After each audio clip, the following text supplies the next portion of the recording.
Hello बच्चों, कैसे आप सभी का एक बार फिर से स्वागत करता हूं अमित भैया क्लासेस पर। जैसा कि मैंने आपसे बताया था, वादा किया था कि मैं एनसीईआरटी के जितने भी टॉपिक होते हैं, चाहे वो साइंस के हो, चाहे सोशल साइंस के, चाहे मैथ्स के हो, वो बेसिक कॉन्सेप्ट आपको क्लियर करूंगा। तो जैसा कि मैंने आपको बताया कि मैंने पहला वीडियो जो उत्तर का है उसका लिंक दे दिया हूं। अगर आप देख चुके हैं तो कोई बात नहीं है, आप इस वीडियो को जो है फोकस कीजिएगा ताकि आपका कॉन्सेप्ट जो है टिश्यू का वो कंप्लीट हो जाए। अगर आप मेरे चैनल पर नए हैं तो सबसे पहले शेयर और सब्सक्राइब कीजिए ताकि मैं जो भी कॉन्सेप्ट एनसीईआरटी का लाऊंगा, क्योंकि मेरा मानना है कि आपको जो है, अगर आप किसी भी एग्जाम की तैयारी कर रहे हो, चाहे वो बोर्ड एग्जाम हो, चाहे 9th हो, चाहे किसी भी कॉम्पिटिटिव एग्जाम हो, तो आपको एनसीईआरटी का कॉन्सेप्ट क्लियर होना चाहिए, तभी आप बड़े से बड़े एग्जाम को अच्छे से क्लियर कर पाओगे। तो इसी के साथ मैंने सोचा कि उत्तर का क्यों ना दूसरा वीडियो जल्दी से कंप्लीट कर दिया जाए, क्योंकि बहुत सारे बच्चों ने कमेंट करके बोला कि सर उत्तर का दूसरा वीडियो लाइए। तो आज मैं बहुत ही मजेदार तरीके से आपको समझाने वाला हूं। जैसा कि मैंने आपको पहले बताया कि पहले वीडियो में मैंने उत्तर के कुछ हाफ पार्ट यानी 50% पोर्शन को कंप्लीट कर दिया है और उसका लिंक दे दिया हूं। तो बिना देर किए हुए उस लिंक को भी जाकर आप उसके कॉन्सेप्ट को क्लियर कर लीजिएगा और नोट्स बेहतर से बना लीजिएगा।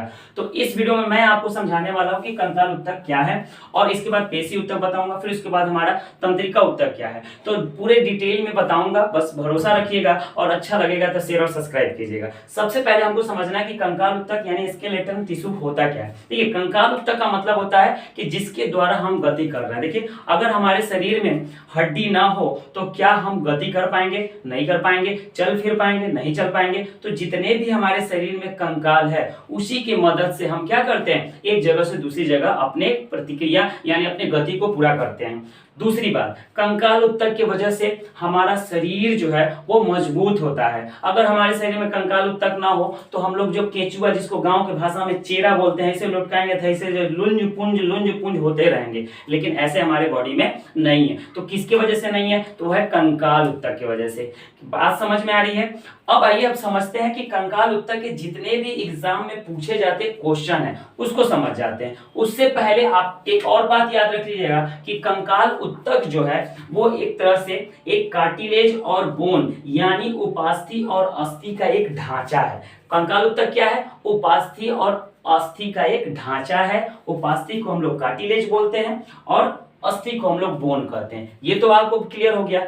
इसके बाद अब पॉइंट वाइज पॉइंट समझते हैं कि एग्जाम में कैसे क्वेश्चन पूछे जाते हैं। हर बार क्वेश्चन पूछे जाते हैं। अब ये जो मैं आपके सामने बोर्ड पे जो लिखा हूं, इससे अगर बाहर हड्डी से रिलेटेड यानी कंकाल से रिलेटेड क्वेश्चन आ जाए तो आप सब्सक्राइब तुरंत अनसब्सक्राइब कीजिएगा। तो आइए सबसे पहले समझते हैं कि पहला पॉइंट हमारा क्या कह रहा है। पहला पॉइंट कह रहा है कि हड्डियों का जो निर्माण जिस कोशिका से होता है। अगर आपसे क्वेश्चन पूछेगा कि हड्डियों का निर्माण जिस कोशिका से होता है उस कोशिका का नाम क्या है, तो याद रखिएगा ऑस्टियोसाइट। क्या है? ऑस्टियोसाइट। यानी जिस कोशिका से हड्डी का निर्माण होता है उस कोशिका को क्या बोलते हैं? ऑस्टियोसाइट। लेकिन जब आपसे प्रोटीन पूछेगा कि हड्डी का निर्माण किस प्रोटीन से होता है, तो याद रखिएगा इयोसिन प्रोटीन। दोनों में अंतर समझ में आया? जब कोशिका पूछेगा तो ऑस्टियोसाइट, और जब प्रोटीन पूछेगा यानी हड्डियों का जो निर्माण होगा वो किस प्रोटीन से होता है, तो इयोसिन प्रोटीन से। ये बात याद रखिएगा। नेक्स्ट पॉइंट, बार बार बोल रहा हूं कि मैं ये जो पॉइंट आपके सामने डिस्कशन करूंगा किसी न किसी एग्जाम में पूछा गया है, क्योंकि मैं बहुत सारे बुक से जो है, जैसे कि आप देख रहे हैं, मैं इस बुक से जो है आपको पूरा पढ़ाता हूं। फिर उसके बाद जो एससीईआरटी का बुक है उससे मैं दिखाता हूं। यानी एक बुक से मैं आपको कंटेंट नहीं देता हूं, जहां से होता है वो आपको जो है प्रोवाइड करने की कोशिश करता हूं ताकि दोबारा आपको जरूरत ना हो। तो तीसरा पॉइंट क्या हो गया? तीसरा पॉइंट कह रहा है कि हड्डियों का बाहरी आवरण। अगर ये हड्डी है तो इसके बाहरी आवरण को क्या कहते हैं? इस पॉइंट को याद रखिएगा। इसे हम लोग बोलते हैं पेरियोस्टेनम। क्या बोलते हैं? पेरियोस्टेनम। हड्डी के बाहरी आवरण को क्या बोलते हैं? पेरियोस्टेनम। अब कोई कहेगा कि सर इसको हिंदी में इंग्लिश में क्यों लिखे हैं? तो देखिए, हिंदी में भी वही बोलेंगे, इंग्लिश में भी वही बोलेंगे, तो क्यों ना हम इंग्लिश को ही लिख दिए। तो हड्डी के बाहरी आवरण को क्या बोलेंगे? पेरियोस्टेनम। याद रखिएगा। नेक्स्ट पॉइंट क्या कर रहा है कि हड्डियों में जमा यौगिक। सबसे ज्यादा इंपॉर्टेंट क्वेश्चन पूछा जाता है कि हड्डी में सबसे ज्यादा मात्रा में कौन सा यौगिक होता है? याद रखिएगा, कैल्शियम और फास्फेट। कैल्शियम फास्फेट सबसे ज्यादा यौगिक कौन सा है? Calcium phosphate. नेक्स्ट आपसे पूछेगा कि बताइए तत्व कौन से हैं, हड्डी में कौन कौन से तत्व होते हैं? तो इसका एग्जांपल सबसे अच्छा है कैल्शियम, जिसे हम लोग देखिए संकेत में Ca लिखते हैं, और फास्फोरस को हम लोग P लिखते हैं। क्लियर है? जब तत्व पूछेगा तो कैल्शियम और फास्फोरस, जब यौगिक पूछेगा तो कैल्शियम फास्फेट। बात समझ में आ रही है? नेक्स्ट पॉइंट देखिए क्या कर रहा है। नेक्स्ट, इसके बीच में एक छिद्र नुमा होता है। जैसे आप देख रहे हैं कि ये हमारे पास एक मार्कर है, इसको मान लीजिए कि ये हमारा क्या है? हड्डी है। हड्डी के बीच में देखिए छिद्र, देखिए छिद्रनुमा होगा, ये है ना खाली स्थान, देखिए एक खाली स्थान है ना, तो इस खाली स्थान को क्या बोलेंगे, तो इसके बीच जो छिद्रनुमा स्थान होता है उसे हम बोलते हैं हैवर्सियन कैनल। क्या बोलते हैं? Haversian canal. अगर आपसे क्वेश्चन पूछेगा कि हड्डियों के छिद्रनुमा स्थान को किस नाम से जानते हैं, तो हैवर्सियन कैनल के नाम से जानते हैं। बात समझ में आ रही है? बात समझ में आ रही होगी तो सब्सक्राइब जरूर कीजिएगा। अब आगे देखिए नेक्स्ट पॉइंट क्या कर रहा है कि इसके बीच में एक विशेष प्रकार के उत्तक पाए जाते हैं। सबसे इंपॉर्टेंट पॉइंट है ये कि इसके हड्डियों के बीच में जो है विशेष प्रकार के टिश्यू पाए जाते हैं, उसे हम बोन मैरो या हिंदी में अस्थि मज्जा कहते हैं। कई बार क्वेश्चन यहां से पूछा गया है कि अस्थि मज्जा होता क्या है। देखिए अस्थि मज्जा क्या है? एक प्रकार का उत्तक है जो हड्डियों में पाए जाते हैं। अब इस अस्थि मज्जा में दो चीज का निर्माण होता है, कई बार एग्जाम में पूछा जाता है। तो अस्थि मज्जा में आरबीसी जिसको रेड ब्लड सेल्स कहते हैं और दूसरा प्लेटलेट्स। तो ये अस्थि मज्जा जो है वो दो प्रकार के होते हैं, एक होता है येलो बोन मैरो और एक होता है रेड बोन मैरो। तो जो येलो बोन मैरो होता है, अस्थि मज्जा होता है, उसमें डब्ल्यूबीसी का निर्माण होता है। किसका निर्माण होता है? डब्ल्यूबीसी का। किसमें? येलो बोन मैरो में। और जब आपसे पूछेगा कि रेड बोन मैरो में किसका निर्माण होता है, तो याद रखिएगा आरबीसी और प्लेटलेट्स। बात समझ में आ रही है? अब आरबीसी, प्लेटलेट्स, डब्ल्यूबीसी क्या होता है, तो इसके बाद मैं जब तरल उत्तक आऊंगा उसको भी डिस्कशन कर रहा है, क्योंकि देखिए कंकाल उत्तक भी एक प्रकार का संयोजी उत्तक है। संयोजी उत्तक किसे कहते हैं? जो हमारे दो या दो से अधिक हड्डियों को जोड़ने का काम करता है। तो अभी ब्लड तो बचे ही हैं, तो ब्लड को सारा टॉपिक आपके सामने क्लियर करूंगा, आरबीसी का, प्लेटलेट्स का भी और डब्ल्यूबीसी, और इससे रिलेटेड और भी टॉपिक जो पूछे जाते हैं ब्लड से। समझिए कि चिथरा चिथरा जो है टॉपिक को क्या करना है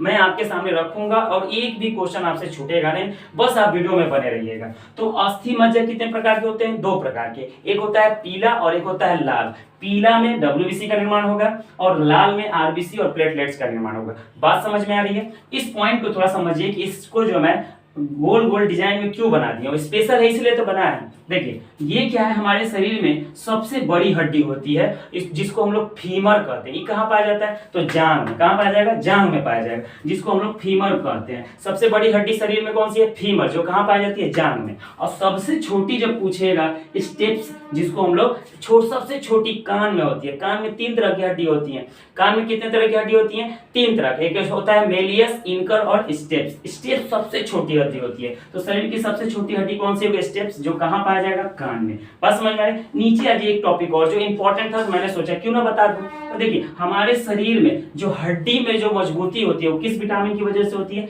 डी की वजह से। विटामिन डी की वजह से हमारी हड्डियों में क्या मिलती है? मजबूती मिलती है। अब यहाँ दो पॉइंट आप देख रहे होंगे कि विटामिन डी अगर बच्चों में कम हो जाए, विटामिन डी अगर बच्चों में कम हो जाए तो उसके शरीर में रिकेट्स बीमारी हो जाएगी। और यही वयस्क में जो बड़े लोग हैं उनके में अगर विटामिन डी की कमी हो जाएगी तो उसके शरीर में कौन सा बीमारी होगा? ऑस्टियोमलेशिया। मलेशिया नाम सुने हुए हैं, याद रखिएगा कि जब वयस्क में विटामिन डी की कमी हो जाएगी तो उसमें कौन सा रोग होगा? तो ऑस्टियोमलेशिया। बात समझ में आ रही है? बात समझ में आ रही है तो इधर आ जाइए, एक पॉइंट और याद कर लीजिए। कंकाल उत्तक कितने प्रकार से बना हुआ है? दो प्रकार से। एक बना हुआ है कार्टिलेज, जिसको हिंदी में उपास्थि बोलते हैं, और दूसरा होता है बोन, जिसको हड्डी कहते हैं। तो कंकाल उत्तक उपास्थि और अस्थि से मिलकर बना हुआ है। अब समझिए, देखिए कार्टिलेज क्या होता है? कार्टिलेज बच्चों, कार्टिलेज क्या करता है, जैसे कि मान लीजिए कि हमारा ये दो हड्डी है ना, ये दोनों हड्डी है। इस हड्डी को जो देखिए इसके बीच में एक लसलसला पदार्थ उत्पन्न करता है। क्यों लसलसला? ताकि ये अच्छे से क्या हो सके? मूवमेंट कर सके। नहीं तो क्या होगा? कैसेट की तरफ फंसने लगेगा तो पैरवा आगे बढ़ नहीं पाएगा। तो कार्टिलेज क्या करता है? दो हड्डियों के बीच में चिकना सतह उत्पन्न करता है ताकि वो फंसे नहीं। तो कार्टिलेज क्या करता है? दो हड्डियों के बीच में चिकना पदार्थ निकालता है ताकि हड्डी में मूवमेंट आसानी से हो सके। दूसरा बात कि कार्टिलेज जो होता है, कार्टिलेज में एक द्रव भरा होता है। उस द्रव को हम लोग कहते हैं लैकुना कहते हैं। क्या कहते हैं? लैकुना। अगर आपसे क्वेश्चन पूछेगा कि लैकुना पाया जाता है कंकाल उत्तक के किस भाग में, तो याद रखिएगा कार्टिलेज में। कार्टिलेज क्या करता है? दो हड्डियों को चिकना बनाता है। बात समझ में आ रही है? दूसरा आप देख रहे हैं बोन। तो बोन से रिलेटेड तो मैंने आपसे डिस्कशन कर लिया। बोन ही तो है हमारे शरीर को मजबूती प्रदान कर रहा है। तो अगर इसमें अगर आपसे कोई क्वेश्चन पूछेगा कि बताओ बोन में जो मैट्रिक्स पाया जाता है, जो द्रव पाया जाता है, जो हल्का हल्का चिपचिपा हुआ, उसको क्या कहते हैं? इसको लैकुनी कहते हैं। तो लैकुनी पाया जाता है हड्डी में। लैकुनी कहाँ पाया जाएगा? हड्डी में। और कार्टिलेज देखिए लैकूना जो है वो किस में पाया जाएगा, तो कार्टिलेज में। तो लैकूना और लैकूनी कई बार एग्जाम में पूछा गया है, अगर आपसे पूछे तो जवाब दे सकते हैं। लैकूनी पाया जाएगा हड्डी में और लैकूना पाया जाएगा कार्टिलेज में। कार्टिलेज का काम क्या है, तो चिकना बनाता है। बोन का काम क्या है, मजबूती प्रदान करता है। तो उम्मीद करूंगा कि आपका जो ये कंकाल उत्तक के जितने भी कॉन्सेप्ट होंगे, जितने भी टॉपिक कंफ्यूज हो रहे होंगे, अब वो नहीं होंगे। तो जल्दी से इसको जो है आप स्क्रीनशॉट ले लीजिए ताकि आपके जो है नोट्स को अच्छे से बेहतर से बन सके। तो आइए अब हम समझते हैं कि तरल उत्तक जो बेहतरीन टॉपिक है बच्चों, बहुत ही बेहतरीन टॉपिक तरल उत्तक के बारे में। भाई बच्चों शुरू करते हैं संयोजी उत्तक का जो दूसरा टॉपिक है, बहुत ही इंपॉर्टेंट, बहुत ही बेहतरीन टॉपिक आपको समझाने का प्रयास करूंगा। आज का जो टॉपिक है वो बहुत ही बेहतरीन है आपके लिए। जैसा कि आप देख रहे हैं कि तरल उत्तक जिसे फ्लूइड टिश्यू के नाम से जानते हैं, इस उत्तक को एक और नाम से भी जानते हैं जिसे हम संवहनीय उत्तक के नाम से जानते हैं। इस बात को याद रखिएगा।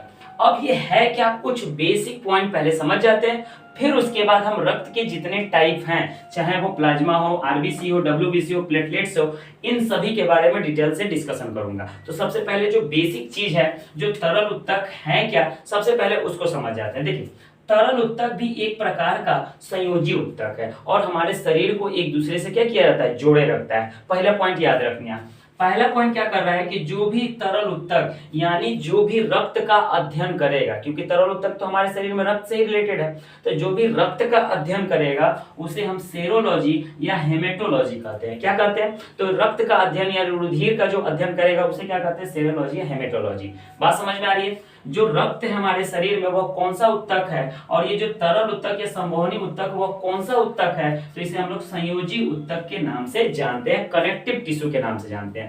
नेक्स्ट पॉइंट कर रहा है कि जो तरल उत्तक हमारे शरीर में मौजूद है, जो ब्लड मौजूद है, उसका पीएच मान कितना होता है, तो ये 7.4 होता है। और जैसा कि मुझे पता है और आपको भी पता है कि जब हम पीएच मान पढ़ते हैं तो पीएच मान जो होता है, जो 7 से ऊपर होता है वो क्षारीय होता है यानी बेस होता है, और जो 7 से नीचे होता है वो अम्ल यानी एसिड होता है। तो आप यहां से कह सकते हैं कि जो हमारा रुधिर होता है वो एक प्रकार का क्षारीय द्रव है। कैसा द्रव है, क्षारीय द्रव है। अभी हाल फिलहाल में मैंने एग्जाम दिया था, काफी चर्चों में था, बीपीएससी टायर टीआरई यानी शिक्षण का, जो बिहार में जो शिक्षा के लिए जो एग्जाम हुआ था और उसमें बीपीएससी ने लिया था, उसमें ये क्वेश्चन था कि निम्नलिखित में से किसका वैल्यू, किसका पीएच मान 7 से अधिक होता है। तो कई बच्चों ने इस क्वेश्चन को गलत किया था क्योंकि वहां बेसिक चाहिए था, और बहुत सारे लोगों ने सही भी किया था जिनका बेसिक अच्छा हो। तो मैं इसी आधार पर आपके लिए सामने आपके लिए वीडियो बना रहा हूं ताकि आपका कॉन्सेप्ट छूटे नहीं। तो पीएच मान याद रखिएगा, जो रक्त का पीएच मान होता है वो 7.4 होता है। क्या होता है, और जिसका 7 पॉइंट ऊपर रहेगा वो क्षारीय होगा, जिसका 7 पॉइंट नीचे रहेगा वो अम्ल होगा, और जो जिसका 7 होगा तो केवल पानी है, जिसका पीएच मान 7 होता है वो उदासीन है, ना ही वो अम्ल है ना ही वो क्षार है। तो वो बात की बात है। नेक्स्ट यहाँ आ रहा है कि जो हमारा मेल पार्ट यानी जो मेल होता है उसमें ब्लड जो है कितने लीटर होते हैं, कितने मात्रा में होती हैं, तो 5 से 6 लीटर, और जो महिलाएं होती हैं उसमें 4 से 5 लीटर होता है, याद रखिएगा। अब आइए बात समझते हैं कि रक्त का निर्माण कैसे होता है। देखिए रक्त का निर्माण हमारे शरीर में, जो हम लोग वयस्क हैं, तो जो वयस्क होगा उसके शरीर में जो रक्त का निर्माण होगा वो अस्थि मज्जा में होगा यानी बोन मैरो में होगा, लेकिन जो बच्चा गर्भावस्था में होगा उसमें जो रक्त का निर्माण होगा उसमें अस्थि मज्जा में ना होकर लीवर यानी यकृत में होता है। तो अगर आपसे क्वेश्चन पूछेगा कि बताओ गर्भावस्था में जो बच्चा होता है उसके शरीर में ब्लड का निर्माण किस अंग में होता है, तो याद रखिएगा लीवर यानी यकृत में, और जो वयस्क होते हैं उसके शरीर में, जो वयस्क होते हैं उसके शरीर में रक्त कहाँ बनेगा, तो अस्थि मज्जा में बनेगा। बात समझ में आ रही है। अब इधर कुछ पॉइंट देखिए, इसको सारे अच्छे से जो डिस्कशन करूंगा। जैसा कि रक्त आपको पता है, रक्त हमारे शरीर में 2 अवस्था में पाया जाता है। तो जब जो तरल अवस्था में होगा उसे हम प्लाज्मा बोलेंगे, जो लिक्विड फॉर्म में होगा उसके क्या बोलेंगे, प्लाज्मा। तो अगर आपसे क्वेश्चन पूछा जाता है कि प्लाज्मा है क्या, तो रक्त के तरल अवस्था को हम लोग क्या बोलते हैं, प्लाज्मा बोलते हैं। और दूसरा भाग है ठोस अवस्था। तो दूसरा भाग क्या, ठोस अवस्था। तो ठोस अवस्था में आरबीसी, डब्ल्यूबीसी और प्लेटलेट्स। बात समझ में आ रही है? ये जो रक्त है, ये रक्त के तरल भाग को हम लोग प्लाज्मा कहते हैं, और इसी प्लाज्मा में ये सभी कोशिकाएं क्या होती हैं? तैरते रहती हैं। बात समझ में आ रही है? नाद देखें जिसमें गाय खाना खाता है, उसमें हम भोजन क्या करते हैं? उसी में आलू, कटहल, गोभी सब डाल देते हैं, वो तैरते रहता है, तैरते रहता है कि नहीं? तो उसी तरह रक्त के जो तरल भाग है जिसको हम लोग प्लाज्मा कहते हैं, इसी प्लाज्मा भाग में ये सभी ऐसे ऐसे ऐसे ऐसे ऐसे ऐसे क्या होते हैं? तैरते रहते हैं। ये जो छोटा सा इंफॉर्मेशन आपको बात समझ में आ रही है। अब आइए समझते हैं कि रक्त में प्लाज्मा क्या है, आरबीसी, डब्ल्यूबीसी और प्लेटलेट्स क्या है। इस बात को समझ लेते हैं। ये बातें तो आपको समझ में आई होंगी, बेसिक इंफॉर्मेशन है। तो आइए इसको स्क्रीनशॉट ले लीजिए, फिर हम इसको समझते हैं कि रक्त में प्लाज्मा क्या है, आरबीसी, डब्ल्यूबीसी ये सब क्या है।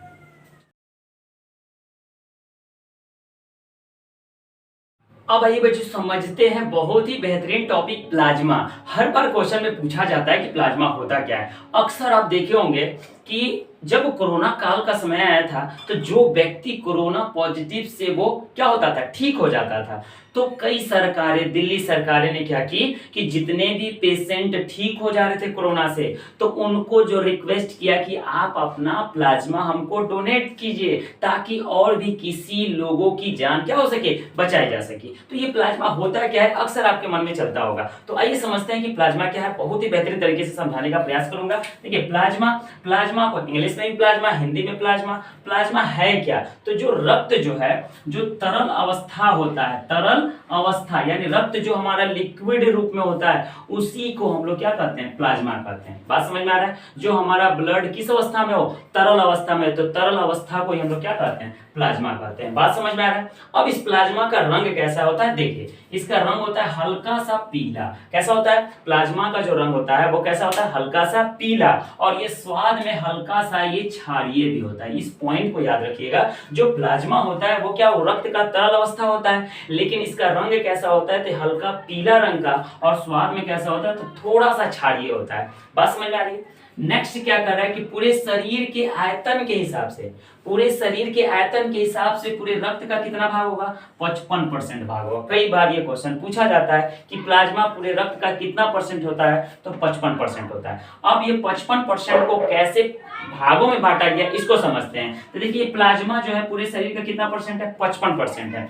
इस प्लाज्मा में 90% क्या होता है? जल होता है। 90% जल होता है, 7% प्रोटीन होता है, और 0.5% वसा होती है, और ग्लूकोज की मात्रा कितनी होती है? तो 0.5% होती है। इसको याद रखिएगा।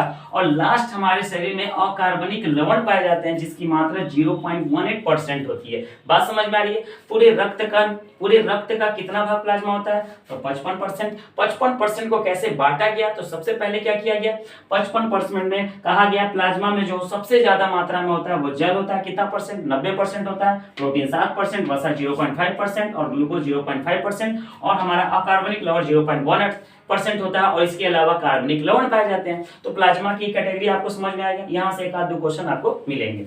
नेक्स्ट यहाँ पे हो रहा है कि प्लाज्मा में 3 तरह के प्रोटीन पाए जाते हैं, और तीनों प्रोटीन का काम अलग अलग है। सबसे पहले समझते हैं कि वो प्रोटीन कौन कौन से हैं। तो पहला प्रोटीन है फाइब्रिनोजेन, दूसरा है प्रोथ्रोम्बिन, और तीसरा है हमारा हिपेरिन। यहाँ से क्वेश्चन पूछा जाता है कि हिपेरिन है क्या? तो हिपेरिन याद रखिएगा कि प्लाज्मा में पाया जाने वाला एक प्रकार का प्रोटीन है जो रक्त को अंदर, शरीर के अंदर रक्त को जमने नहीं देता है। लेकिन जब यही हिपेरिन शरीर के बाहर आ जाता है, इस पार्ट पे आ जाता है, या किसी का एक्सीडेंट होता है तो देखेंगे एकदम हलहला के उसका ब्लड निकलता है, कुछ समय के बाद वही रक्त जो है जम जाता है। तो किसकी मात्रा कम होने से जम जाता है? तो हिपेरिन। यही हिपेरिन हमारे शरीर में रक्त को जमने से क्या करता है? रोकता है। और ये हमारे शरीर में रक्त को जमने से क्या करता है? बनाने में मदद करता है। लेकिन ये दोनों आपस में झगड़ा कर लेता है, ये इसको अपने काम में सफल होने नहीं देता है। और तीसरा देख रहे होंगे फाइब्रिनोजेन। फाइब्रिनोजेन भी एक प्रकार का प्रोटीन है। पूरे रक्त में से, पूरे प्लाज्मा में से जब फाइब्रिनोजेन को आप निकाल देंगे तो जो शेष भाग बचता है उसे हम लोग सीरम कहते हैं। कई बार क्वेश्चन पूछा जाता है कि सीरम किसे कहते हैं? तो प्लाज्मा में से जब फाइब्रिनोजेन प्रोटीन को जब हम बाहर कर देते हैं तो जो शेष भाग बच जाता है उसे हम सीरम कहते हैं। ये प्लाज्मा के कुछ छोटे से टॉपिक थे। इसमें से कहीं ना कहीं आपको जो है बोर्ड एग्जाम में, चाहे 9th हो चाहे किसी भी कॉम्पिटिटिव एग्जाम में, आपको 1 नंबर यहाँ से क्वेश्चन देखने को मिलेगा। तो जल्दी से आप बिना देर किए हुए स्क्रीनशॉट ले लीजिए। फिर हम चलते हैं आरबीसी, डब्ल्यूबीसी और प्लेटलेट्स क्या होता है बेहतरीन तरीके से समझते हैं। आइए बच्चों समझते हैं कि अब लाल रक्त कणिकाएं और श्वेत रक्त कणिकाएं यानी आरबीसी और डब्ल्यूबीसी और प्लेटलेट्स में क्या क्या अंतर है, बहुत ही बेसिक तरीके से समझाऊंगा कि जितने भी टॉपिक मैंने आपको बोर्ड पर लिखा है ये किसी न किसी एग्जाम में पूछा गया है। खासकर अगर आप कॉम्पिटिटिव एग्जाम की तैयारी कर रहे हो तो वहां पर ये आपको जरूर मिलेगा। अगर आप बोर्ड एग्जाम की तैयारी कर रहे हो तो वहां तो पूछना ही नहीं है, क्योंकि वहां पे तो फिक्स है, वहां पे बोर्ड एग्जाम में फिक्स है। अगर आप बोर्ड एग्जाम में देने जा रहे हो तो इसको अच्छे से आप रट लीजिएगा, अच्छे से नोट कर लीजिएगा, क्योंकि ऑब्जेक्टिव में आपसे कोई ना कोई क्वेश्चन ब्लड से रिलेटेड क्वेश्चन पूछेगा। तो सबसे पहले हम समझते हैं कि आरबीसी का कौन कौन से पॉइंट इंपॉर्टेंट है जो हमारे एग्जाम में पूछे जाएंगे। सबसे पहले आपसे क्वेश्चन पूछेगा कि आरबीसी का जो रंग होता है वो लाल रंग क्यों होता है। तो लाल रंग इसलिए होता है क्योंकि उसमें एक पिगमेंट पाया जाता है जिसे हम हीमोग्लोबिन कहते हैं। क्या कहते हैं? हीमोग्लोबिन के कारण हमारा रंग जो है, हमारा हीमोग्लोबिन के कारण जो हमारा रक्त है वो लाल रंग का हो जाता है। बात समझ में आ रही है? दूसरा पॉइंट है कि लाल रक्त यानी आरबीसी का आकार कैसा होता है। कई बार क्वेश्चन पूछा जाता है। तो आरबीसी का आकार गोलाकार होता है, लेकिन ध्यान रखिएगा इसमें केंद्रक नहीं पाए जाते हैं। आरबीसी में केंद्रक नहीं पाए जाते हैं, ये सब कॉन्सेप्ट है। अगर आप एग्जाम बेहतर से बेहतर देना चाहते हैं, आपके पास कॉन्सेप्ट होना चाहिए, इस बात को समझिएगा।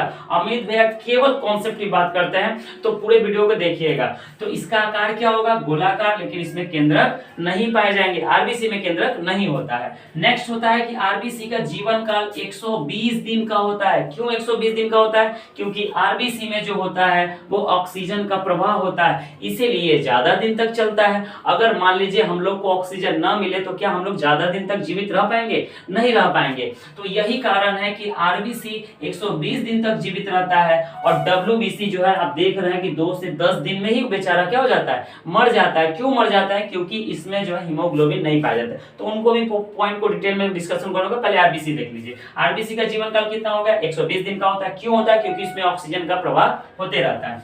अब आरबीसी देखिए बनता कहां है और मरता कहां है, बात समझ में आ रही है? आरबीसी का उत्पत्ति कहां से होगा और इसका मृत्यु कहां होगा? तो याद रखिएगा कि आरबीसी का निर्माण होता है अस्थि मज्जा में, और आरबीसी का कब्र जो है हम लोग प्लीहा को कहते हैं। बहुत ही इंपॉर्टेंट पॉइंट है कि आरबीसी का कब्र का किसको कहते हैं? प्लीहा को, और निर्माण कहां होगा? अस्थि मज्जा में। अब आइए इस देखिए, आरबीसी को हम ऑक्सीजन का वाहक भी कहते हैं। अभी मैंने बताया कि आरबीसी में हीमोग्लोबिन पाया जाता है, और हीमोग्लोबिन क्या करता है? ऑक्सीजन को पूरे शरीर में क्या करता है? ले जाने का काम करता है। हीमोग्लोबिन के कारण ही ऑक्सीजन हमारे पूरे शरीर के अनेक कोशिकाओं तक पहुंचता है। तो आरबीसी को हम लोग ऑक्सीजन का वाहक भी कहेंगे। नेक्स्ट आप देख रहे हैं कि मनुष्य तथा मैमेलिया में न्यूक्लियस नहीं पाया जाता है। तो आरबीसी में अगर आपसे क्वेश्चन पूछेगा कि न्यूक्लियस पाया जाता है कि नहीं पाया जाता है, तो आपका जवाब होगा कि नहीं पाया जाता है, लेकिन डब्ल्यूबीसी में न्यूक्लियस पाया जाता है। बात समझ में आ रही है? अब देखिए, अब ये क्वेश्चन कई बार पूछा है कि जो आरबीसी का जो आकार जो हमें दिखाई देता है वो कैसा दिखाई देता है। तो इस पॉइंट को मैंने बहुत ही इसको देखा है। तो इसका क्या होता है? उभय उत्तल होता है। अगर आपसे पूछेगा कि कैसा दिखाई देता है, तो उभय उत्तल इंग्लिश में बाइकॉन्केव के नाम से जानते हैं। और इसमें जो है आरबीसी में एक तत्व पाया जाता है जिसे हम लोग लोहा यानी एफी के नाम से जानते हैं। तो ये जो 7-8 पॉइंट थे वो आरबीसी के लिए बहुत इंपॉर्टेंट और आपके लिए बहुत ही जरूरी थे। आ रही है बात समझ में? और ये आरबीसी से रिलेटेड आपसे कभी भी क्वेश्चन अब नहीं छूटेगा। अब आ जाइए, चलते हैं श्वेत रक्त कणिका यानी डब्ल्यूबीसी में। डब्ल्यूबीसी का जो रंग होता है वो रंगहीन होता है। क्यों? क्योंकि इसमें हीमोग्लोबिन नहीं पाया जाता है, जिसके कारण इसका कोई कलर नहीं होता है। नेक्स्ट पॉइंट है कि इसका आकार कैसा होता है। जब आरबीसी का आकार गोलाकार है तो डब्ल्यूबीसी का आकार कैसा होगा? तो ये अनियमित आकार का, इसका कोई आकार नहीं होता। लेकिन इसमें खासियत क्या है कि डब्ल्यूबीसी में केंद्रक पाया जाता है और आरबीसी में केंद्रक नहीं पाया जाता है। नेक्स्ट कह रहा है कि इसका जीवन काल कितना होता है? तो 2 से 10 दिन, कहीं कहीं 10 से 13 दिन भी दिया रहता है। तो याद रखिएगा 2 से 10 दिन इसका जीवन काल। क्यों जीवन काल इसका 2 से 10 दिन कम क्यों है? क्यों? क्योंकि इसमें ऑक्सीजन का वाहक नहीं यानी हीमोग्लोबिन नहीं पाया जाता है, यही कारण है इसका जीवन काल कम है, और आरबीसी का जीवन काल अधिक है। नेक्स्ट पॉइंट देखिए कि इसकी जो संख्या होती है, डब्ल्यूबीसी की जो संख्या होती है वो आरबीसी से कम होती है। सबको पता है आरबीसी की संख्या जो है डब्ल्यूबीसी से अधिक होती है। नेक्स्ट पॉइंट क्या कर रहा है? ये सबसे ज्यादा इंपॉर्टेंट पॉइंट है कि डब्ल्यूबीसी हमारे शरीर में क्या करता है। तो डब्ल्यूबीसी हमारे शरीर में क्या करता है? वो संक्रमण से, जितने भी हमारे संक्रमण है उससे हमारे शरीर को क्या करता है? प्रोटेक्ट करने का काम करता है, इसलिए WBC को हम लोग सैनिक के भी नाम से जानते हैं। बात समझ में आ रही? अगर किसी के शरीर में WBC की मात्रा कम हो जाएगी तो वो उसके शरीर में ढेर सारे रोग उत्पन्न हो जाएंगे। बात समझ में आ रही? इसीलिए इसे संक्रमण से रक्षा करने में हमारी ये मदद करता है। नेक्स्ट क्या करता है, सबसे ज्यादा इंपॉर्टेंट है कि WBC एंटीबॉडीज का निर्माण करता है। क्या करता है? WBC एंटीबॉडी का निर्माण करता है। तो RBC और WBC में ये सारे पॉइंट आपको समझ में आ गए। अगर आप समझ में आ गया तो सबसे पहले एक छोटे से भाई के नाते और भाई के नाते आप ज्यादा से ज्यादा शेयर कीजिए, ताकि आपका जो एक एक कमेंट आता है ना तो वहां पर जो है ना ये कॉन्फिडेंस देता है, और जब कॉन्फिडेंस देता है तो ऐसे ही तमाम इजी कॉन्सेप्ट आपके सामने लाने का प्रयास करूंगा। नेक्स्ट जो हमारा तरल उत्तक का जो लास्ट भाग बचा हुआ है, जिसे हम लोग प्लेटलेट्स कहेंगे।